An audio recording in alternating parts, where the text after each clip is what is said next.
सुरुवात कशी करायची तर सगळ्यात पहिले म्हणजे परान्न बंद, बाहेरचं सगळ्यात जे काही खाणं असेल ते खाणं बंद करायचं आहे. त्यानंतर तुम्ही जर कधी उग्र साधना काही करता आहे तर तुमची बॉडी तसं उग्र जेवण मागणारच आहे.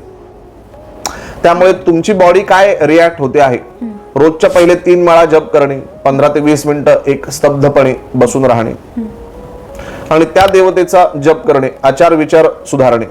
मग तुम्हाला हळूहळू सकाळी लवकर जाग येईल. जाग आल्यानंतर तुमची बुद्धी त्या पद्धतीने हे करेल की आता मी याबद्दल अभ्यास करूया, याबद्दल सर्च करूया. तुम्हाला बॉडी मधून आतून कळेल की बॉडी आपली काय मागते, कुठली साधना मागते. हे तुम्ही शुद्ध आहार विहार झाला तुमचा का मग या सगळ्या गोष्टी तुम्हाला होतील. त्यानंतर तुम्हाला त्या दिवसानंतर अशी एक असामान्य बुद्धी प्राप्त होईल. तुम्हाला एखादा विषय पटकन समजेल. तुम्हाला या जगाचे जे काही अजून न उलगडलेले काही रहस्य आहेत त्याबद्दल तुम्ही अजून सर्च करायला लागाल.